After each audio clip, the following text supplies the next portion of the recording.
Good evening. This is Jennifer from Formula Fun, and I am here tonight for our elementary interactive notebook webinar. I'm going to zoom in a little bit. I'm going to zoom up. Still getting used to all of this. Let me see if I can turn questions and answers on so that you can be able to ask questions during. If for some reason I am not able to turn it on, please make sure you go to the events page. Since it looks like I am not able to turn it on, I'm sorry about that. Make sure you're going to the events page, and if you have questions, please feel free to type them there, because that way I can help you. And good evening, this is Jennifer from Formula Fun. Make sure that we are for our elementary. Sorry, I had the other page open. Sorry about that. So I can make sure that I answer all of your questions tonight while you're here. I see that we've already got some viewers on with us. I'm sure we've got some viewers over on the other page. And I want to make sure that you've got everything that you need tonight. Make sure that you have downloaded your handouts for tonight. They explain the things that we're going to go over. They give you some information and some freebies. Some 7 reasons to use interactive notebooks. This right here is a gold mine to give to a principal who doesn't understand what interactive notebooks are.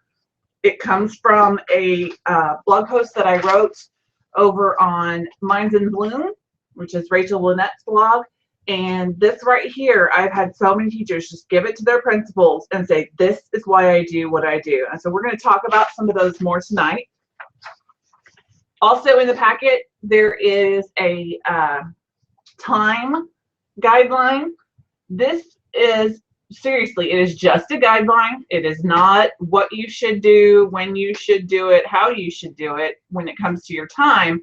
But it is a guideline on how to fit everything into a 45-minute period or even a 90-minute period. And I know in elementary we have a little bit more time that we can do things, which is awesome. But I also wanted you to see that it's possible to do this with even a short amount of time as well. Sorry, I had a bug flying in front of me. And I'm going to go ahead and apologize now if you hear my dogs around me gnawing on their rawhide. That was my bribe to them to keep them pacified during this webinar. So hopefully they won't make too much noise and be running around the house like they normally are. Also in here is one of my freebies. This is a unit table of contents.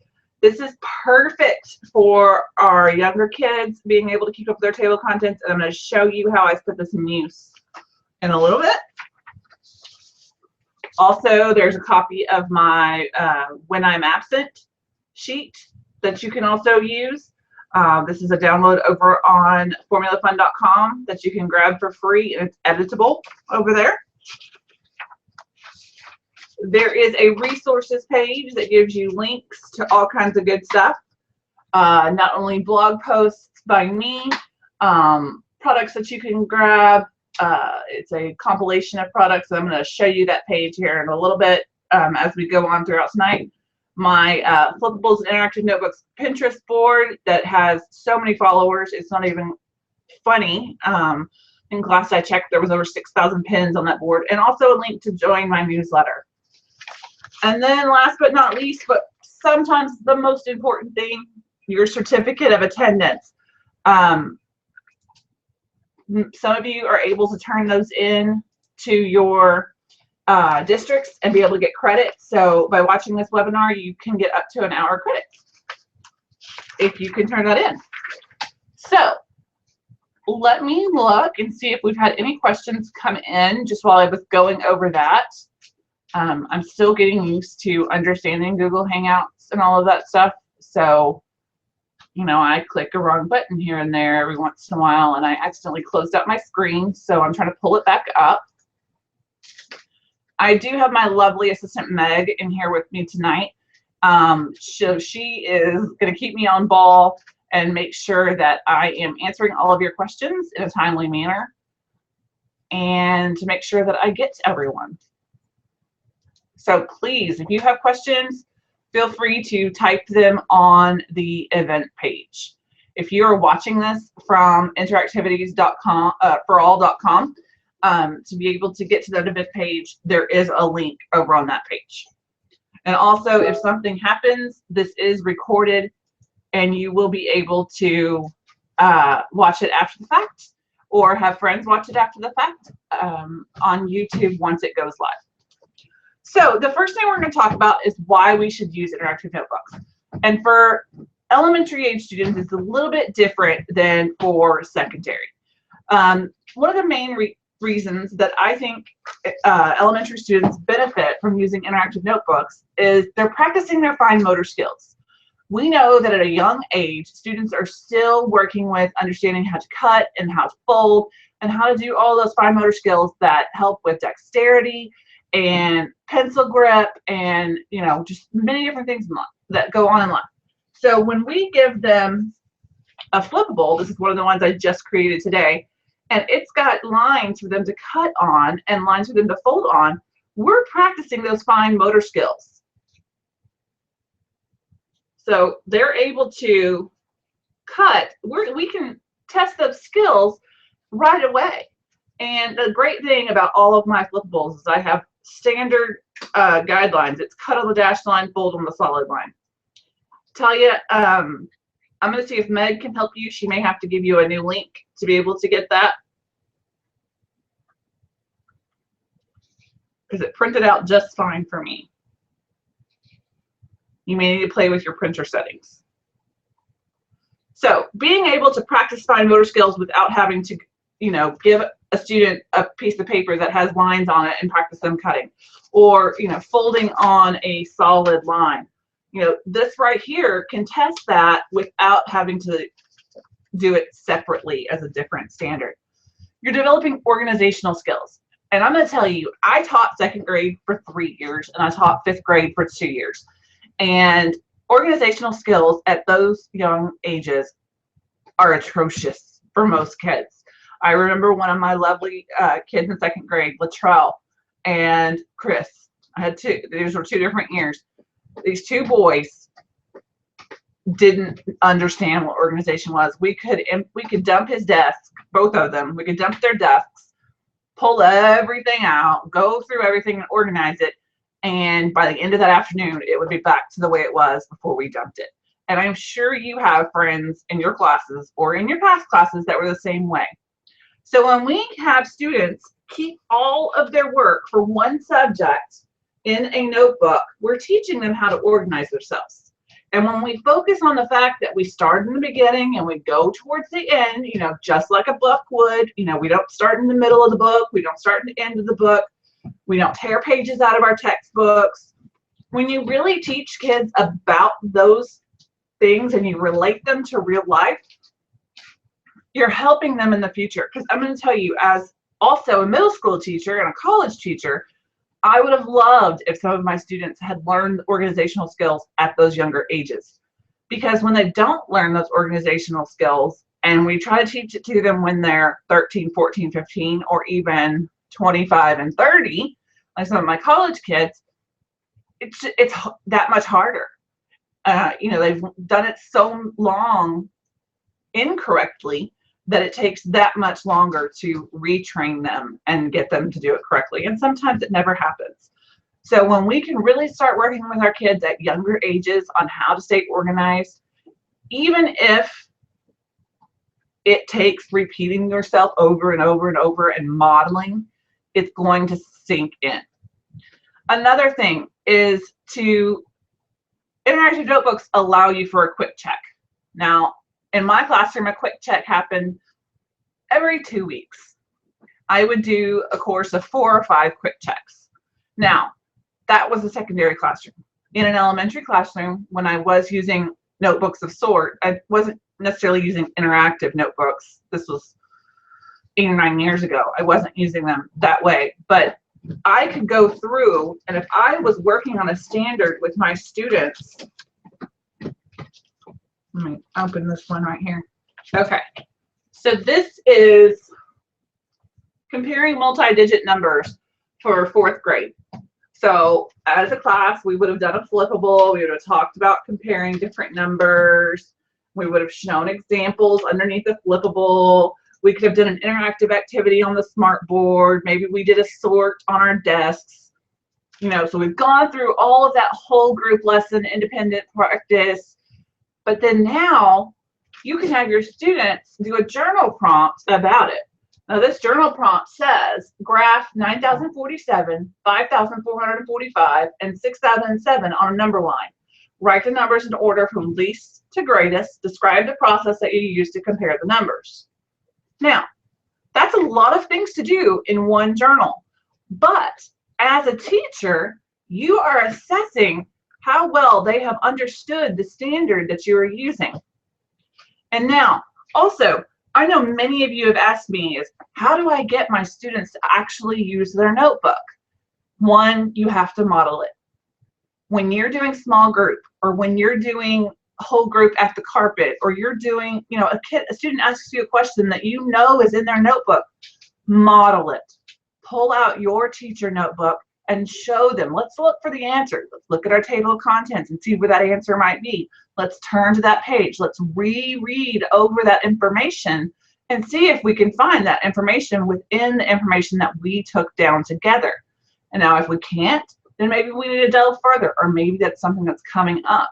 Or maybe that's something as you as a teacher need to write down, hey, I've got a kid who's inquisitive about this. So when I get to a lesson on mixed number fractions, maybe I need to hit this area as well.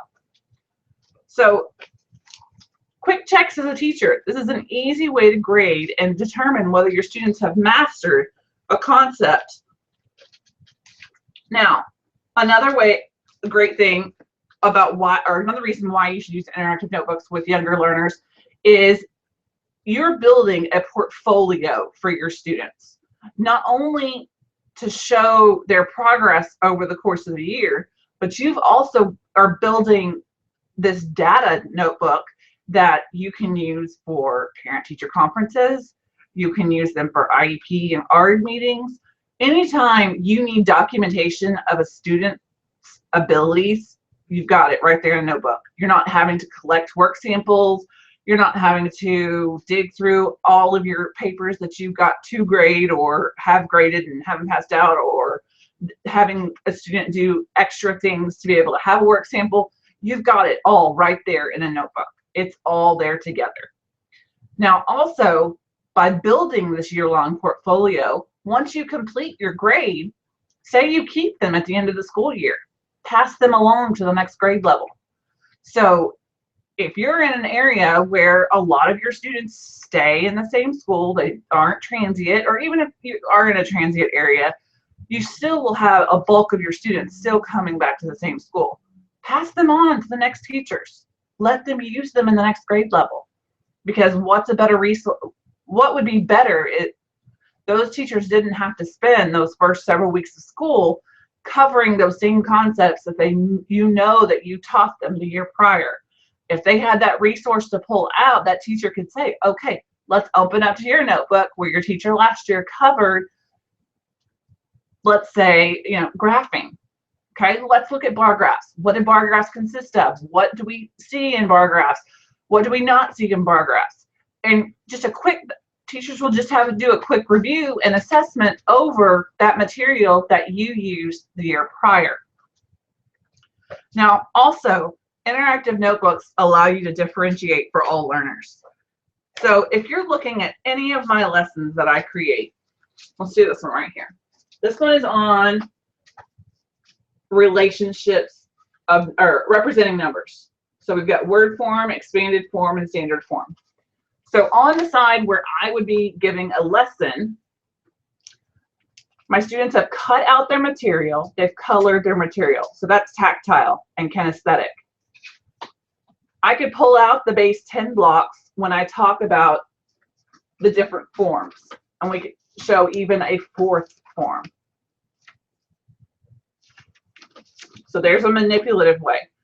They're getting this auditorily, but they're also creating a visual and writing down the information themselves. Now, if I then, for my output activity, had my students do a sort, and anytime I would have younger students do a sort, I wouldn't necessarily have them glue it down. I'd put a pocket in here and put all of the cards inside the pocket. That way they could do it again at another time. Because say I want to pull them for a small group, or I want to pull them for a one-on-one and be able to assess a standard, especially for standards-based grading. I could have them open up to that sort and they could show me right away whether they knew that standard by redoing that sort for me. Also, it's great for those early finishers. You could say, hey, turn to page 13 and redo your number form sort and see if they can determine other ways to sort this information that you've given them. Or they could create a Venn diagram with those sort cards, or all different kind of things with these different sorts. So extending that to them, allowing them to create a different sort, or even having them make up new cards to extend the sort as well. So you're differentiating by hitting all of these different learning styles in one form. It also allows it, because students are making their own notebook, they're putting in their own information based on what you've given them, but they're putting color in different places possibly. I always tell my students, highlight what's important to you, especially at the culmination of a activity. I would say, okay, go back and reread over what we've done today. I want you to find 3 things that are important to you. Sometimes it would be 1, sometimes it would be 2, those 3. I want you to highlight those 3 things, or I want you to circle those 3 things, or I want you to put a big star next to those 3 things.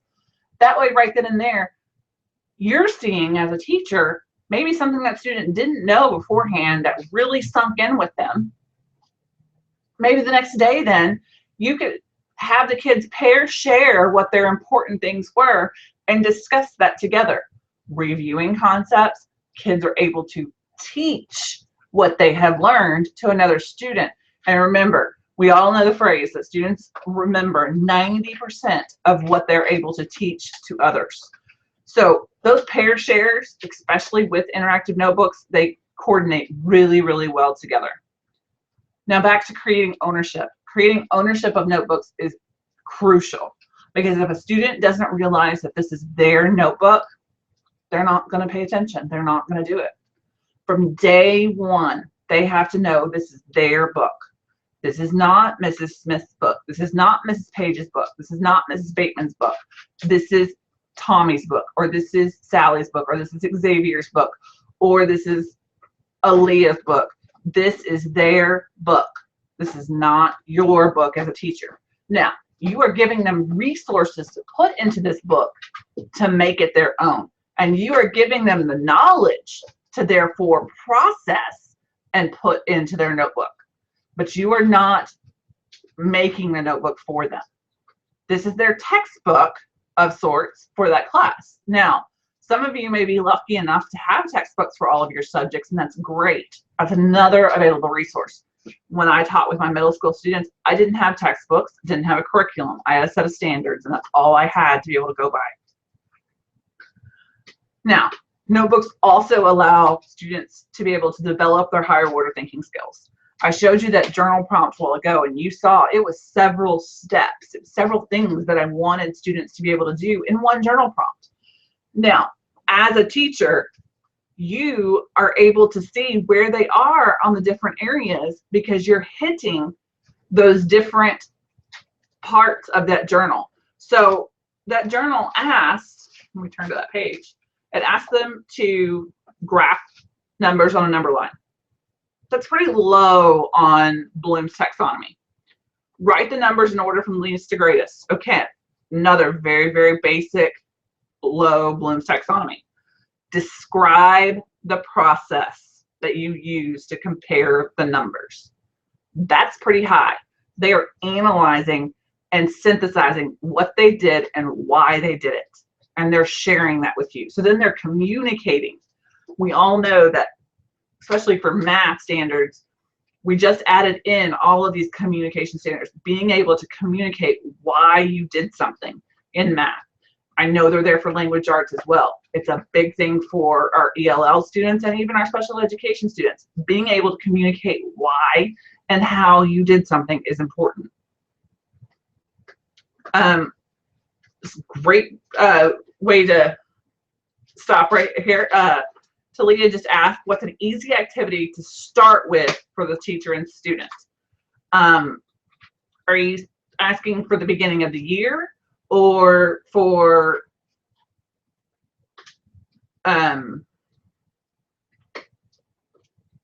start with an interactive notebook? I always start with students making their cover page. That helps them take ownership of their notebook. So I want them to always have their grade level and their name somewhere on that. So if something happens to it, I can get it back to them. That right there, they're creating it, they're making it fun. They can cut out pictures from newspapers, from magazines of their likes. You could do those on the front. I've seen a lot of teachers do that on the front. I personally just kind of liked my notebook, so I left it like that. Also, the important things are, you know, starting the year with setting up goals. The reason I put these in the notebook is, one, it's a place for that paper to stay, and I don't have to worry about filing that in their folder that I have.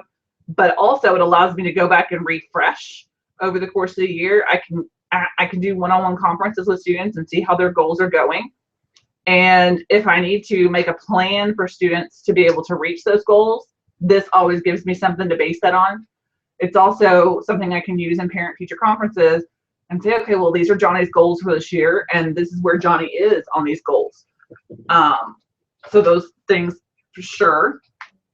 I always put in an interactive notebook contract with my students so that they know my expectations.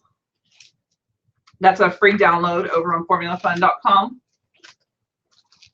A rubric, talking about what a rubric is, talking about what you expect in your rubric. When you're grading, I did one formal grade each grading period as a test grade, and then I did informal grades through those quick checks once or twice a grading period. I say grading period because I was on 6-week grading periods, and I know some other school districts are on 9-week grading periods. Always start with something that your students are going to use all year long. So in math strategies, language arts, reading strategies, or grammar, different types of grammar. I'm trying to think of the word.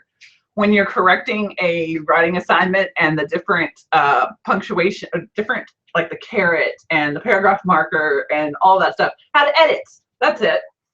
The editing marks, those are all good ways to start. For social studies, ways to be a good citizen. For science, science safety, those are all good things to start with, and make them interactive. So easy, simple things to do. Now, the other question you said, how do I make the great things to use if I can't find them on your site? On my new site, interactivitiesforall.com, there is a resources tab at the top. And I have partnered up with some of my wonderful friends who create interactive notebook resources for all different subjects. So every subject is on there. And right now I've pretty well got kinder through 8th grade covered. I'm working on getting some more added on there for other subjects, for some of the upper grade levels, but for elementary, it's pretty well covered for the 4 main subjects. There's also a miscellaneous section, with one of them being posters about expectations of interactive notebooks that my friend Blair Turner created, and then also my flippable template pack for you to be able to create your own. Really, when you're out there looking for resources, look at the feedback, check the previews, really look into what you're doing, because there is a lot of things out there labeled as interactive notebooks, but to me it is more interactive worksheets. So it's good for the output side of an interactive notebook, but not necessarily the input side. remember as, and I can go ahead and talk about this now, an interactive notebook is created by an input portion and an output portion. The input portion is what the teacher is putting into the lesson, or what the teacher is putting into the student's brain. So the information, the meat and bulk of a lesson. Now, this information can come from your curriculum, and you may just create a cute little anchor chart to be able to polish it all together. One of the things I did here was, this is for one of the units I'm working on right now for 4th grade on equivalent fractions. Well, I wanted to get a lot of information on the page, but once you glue a flippable down, you don't always have a lot of room left. So that's what I did here at the top, is I created a little mini anchor chart about equivalent fractions. So I have it already in the resource. It already says equivalent fractions up here, but all of this information would then be completed together. And then under these down here, students, we would be able to create examples and non-examples together. So they've got an interactive piece that we're doing together as our input portion. And then as the output portion, I could have them find equivalent fractions in real life. So I could give them a grocery ad, and they could look at pictures of the produce and say that red apples and green apples were both in the ad.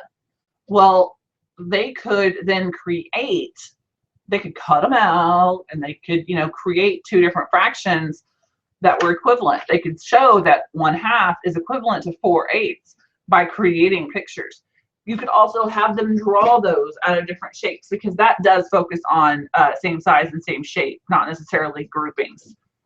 So those are things that all would go in as possible resources. Now, the next thing I want to talk about is, how can I make the most of my time? I know time is very valuable, and we never seem to have enough of it. Sorry, Maddie wants up in my lap. Sookie made an appearance last week. Here's Maddie.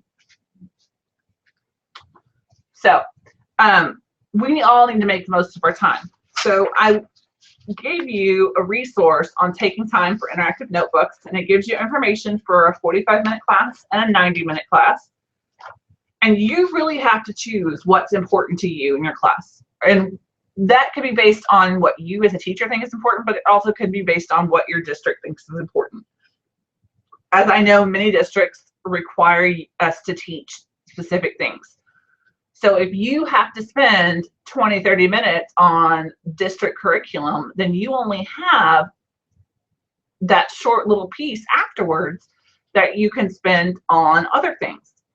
Now, who's to say that you can't convert some of your district curriculum into interactive notebook lessons? You can.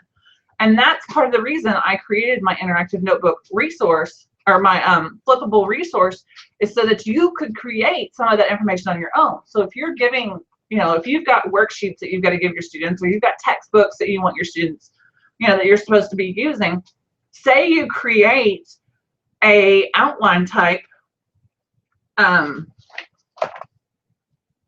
activity for your students as part of your lesson for that day.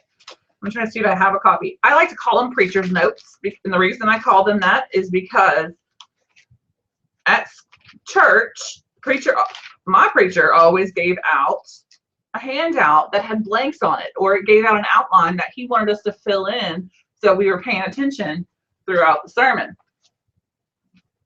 So you can see on this flippable, there's blanks left for important vocabulary.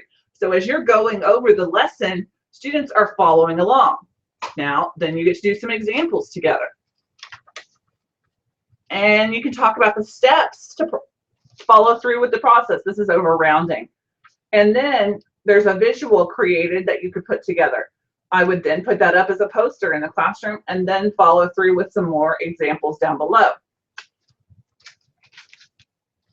That to me is more fun than going through a textbook. You can have the textbook out. So say your kids are in groups and you have one textbook out for each for every 2 students instead of every student having their textbook out, because you're wanting them to put their information in their notebook.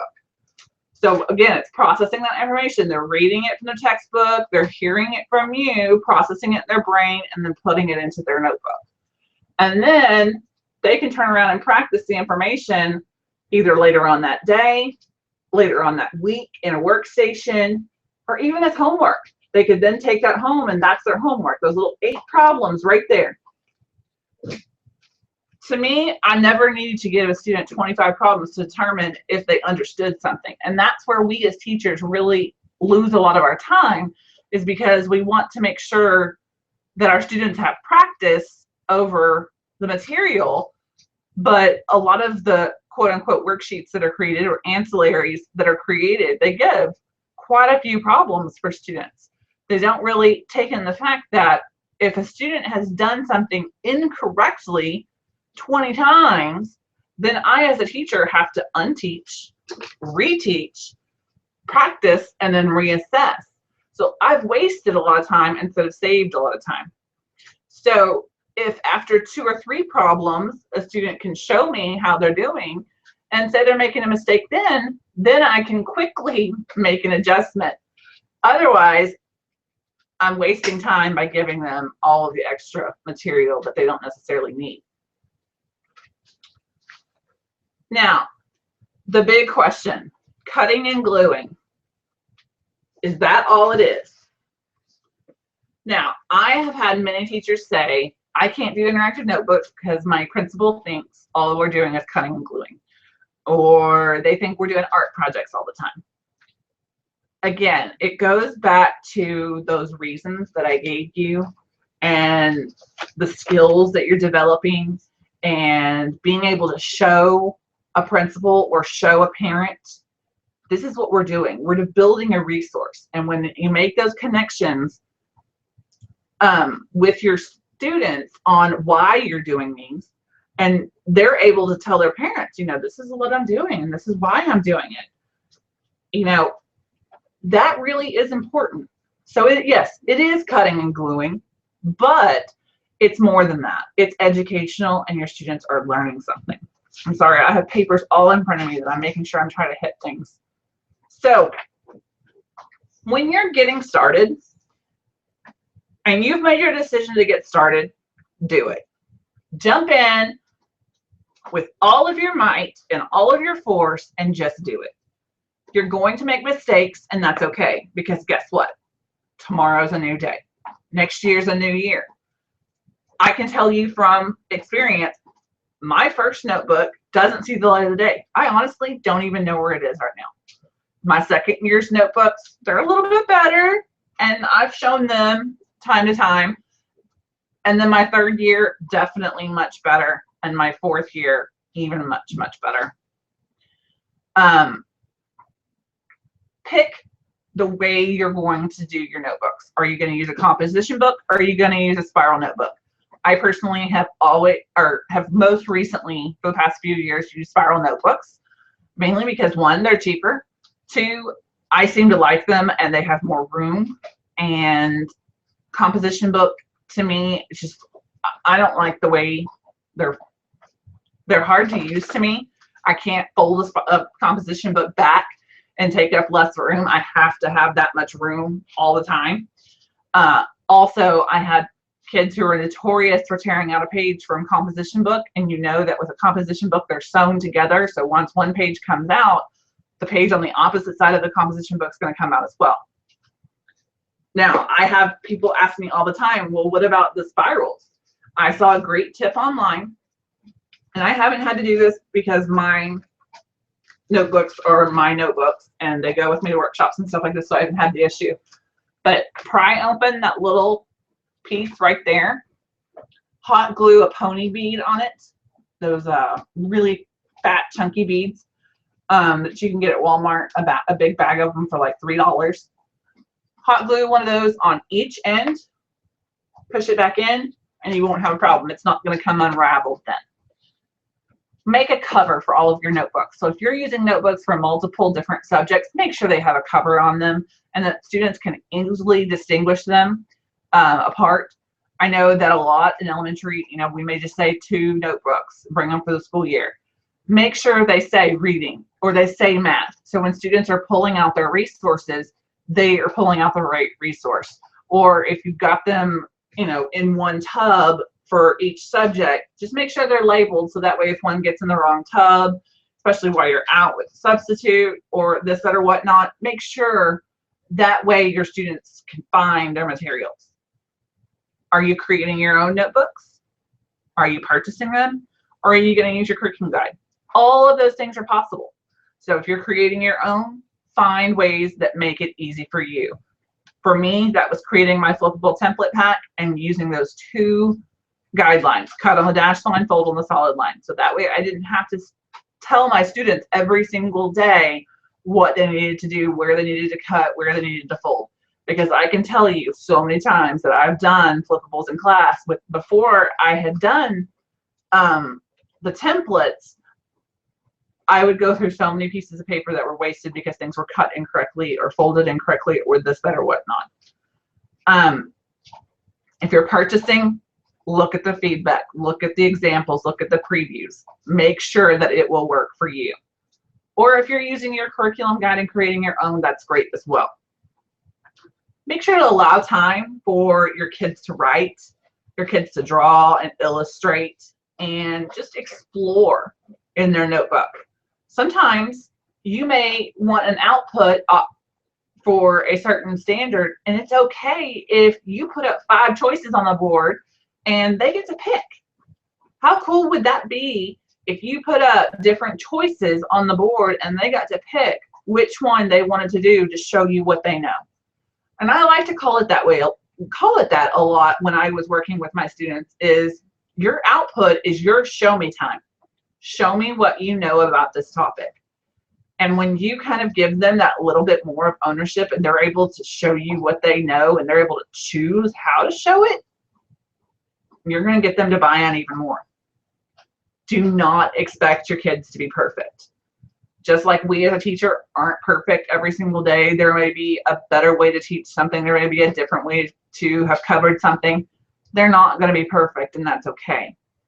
The great thing about notebooks is because you're building a resource and you're wanting students to grow over time, rubrics are the best way to be able to grade your students, or the quick checks. Like I said, when I did a quick check, I would tell my students, turn to page 24, show me your flippable on page 24 and show me that it's complete.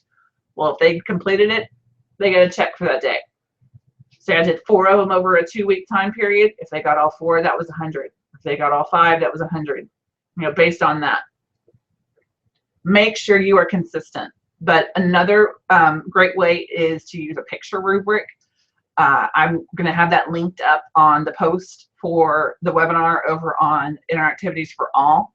My good friend Ari of the Science Penguin has created a way that she does a picture rubric for her students, and she just gives them a 1, 2, 3, or 4. Now, that 1, 2, 3, or 4 may or may not ever make it into the grade book, but at least your students can see where their standards are, where they are meeting you. So if you've got room in your classroom to put up, this is an example of a 1, a 2, a 3, or a 4, 4 being the best it can be and 1 being not so hot, show them that. And again, it goes back to modeling for our kids. Use them, use them, use them. Even if you are not putting in information into the notebooks, use them as a resource. Model that. We talked about that a while ago, how you can model that in small group, how you can model that in whole class, how you can model it in morning meeting. Say a question has come up and you can show them where they can find that. Okay, make sure. Okay, when do you complete the notebooks? What about the students who don't finish them? I had to be hard on this, and I just had to say, if you didn't finish it, it's homework. And you come into tutoring and finish it, or you finish it during your free time when there is some. I had some kids who, would being that I taught upper level, they would come in during tutorials or they would come in after school or this or whatnot. But when I was teaching second grade, we had study hall. And so if it was something important during recess, they were going to study hall to finish it. And that really helped because students didn't like to miss recess. So they were going to study hall one time most of the time, but then they were getting on the ball. But also I've had a lot of teachers tell me that my students have to have their notebooks finished before they can go to centers or workstations. Because while centers or workstations are assessing the same material, I need them to have their resource complete before they can go to the workstation or the center about that material. Because if they don't have their resource complete, they can't use it when they are in that center. So another way is making your output part of your centers. So say you've got a rolling a dice exercise. I know I've got some in my, it may not be in one of these. Oh, this one right here. Okay, this is a different one. This is task cards. We all use task cards. So rounding with money problems. So say the students are cutting out 2 task cards.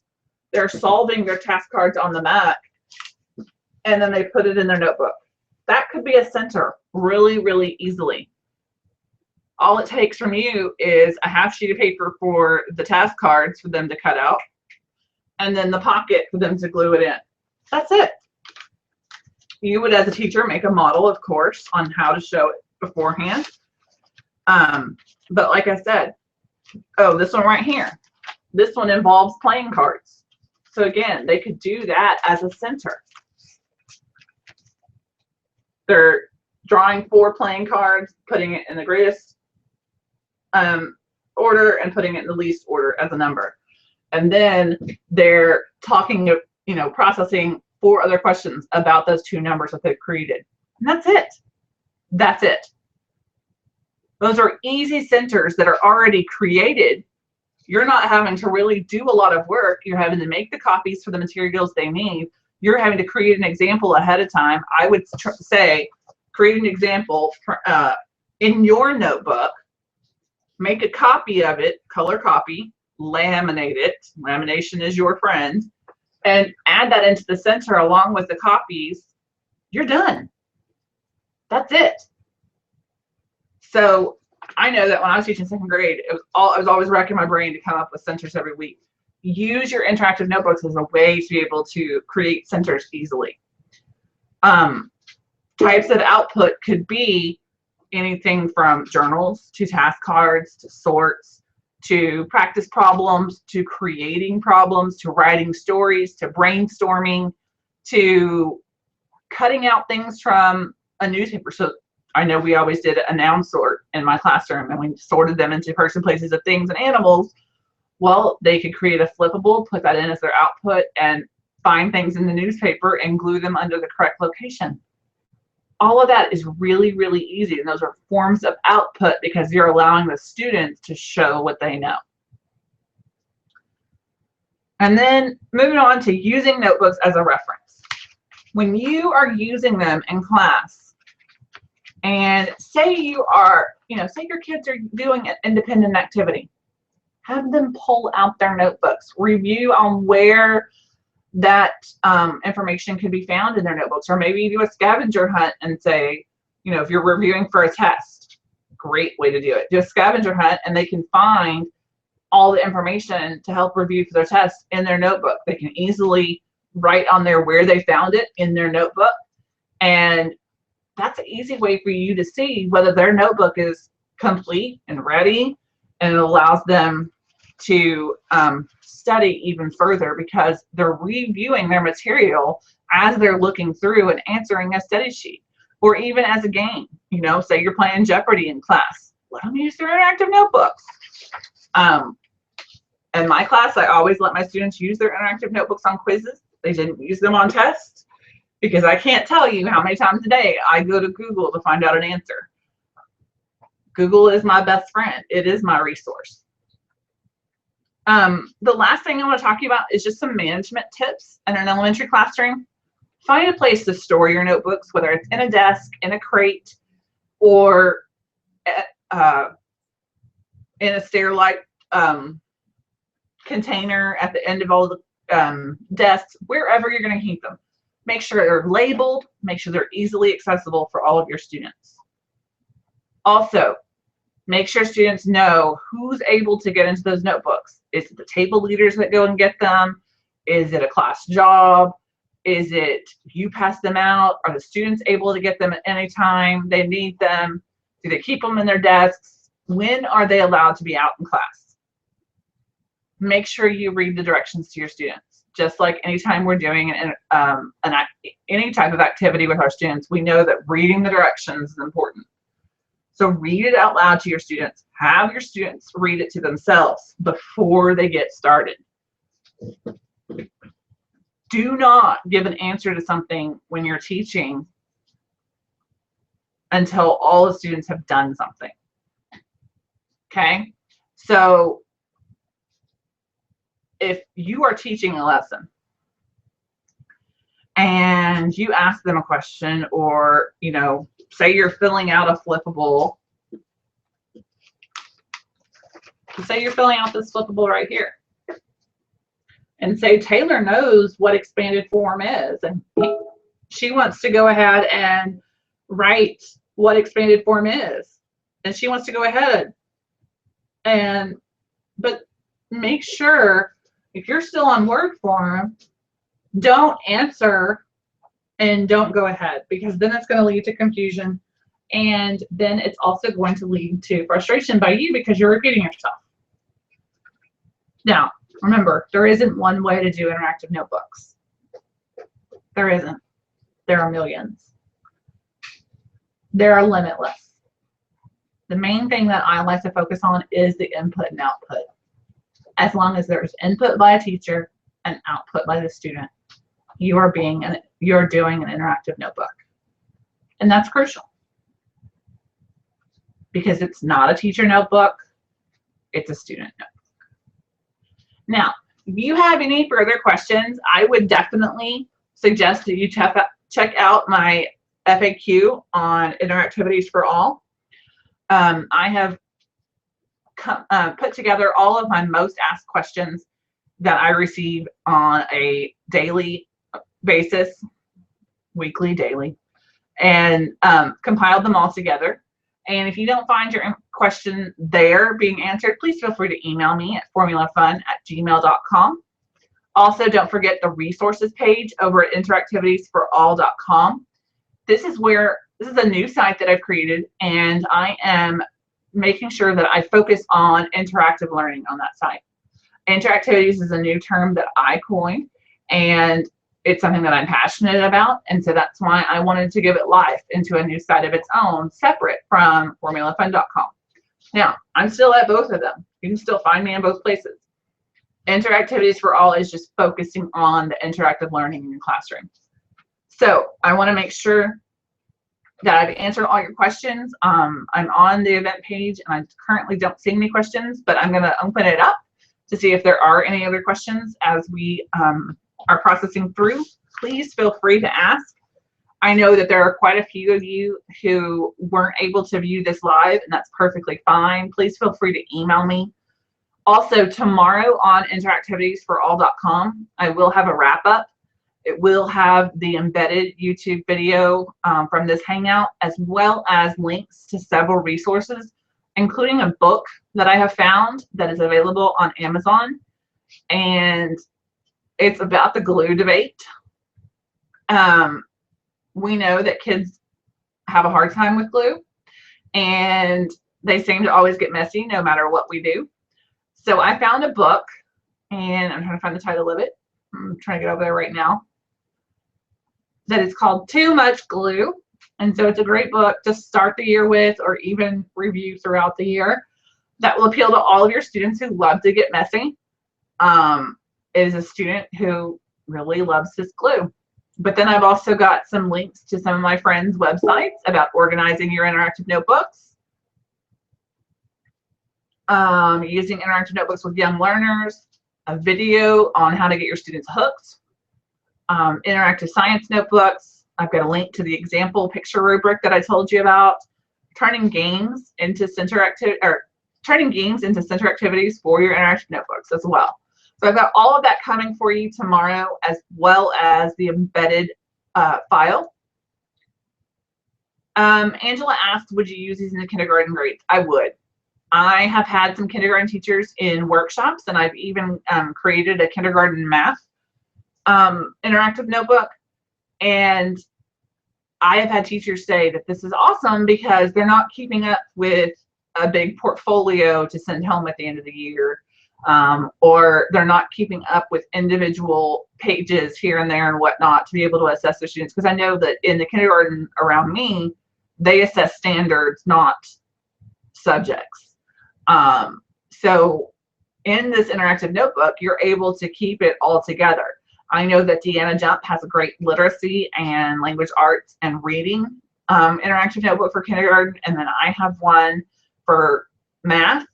I will tell you that Greg from Kindergarten Smorgasbord is currently using my math interactive notebook, and he sends me pictures and he tells me about it.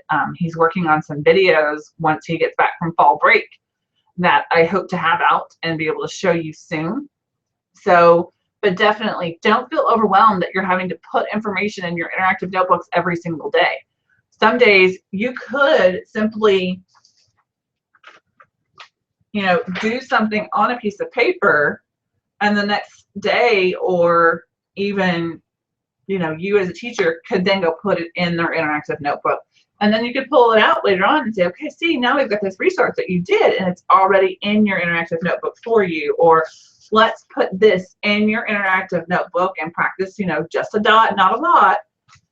Practice those skills with your students. It doesn't have to be anything fancy.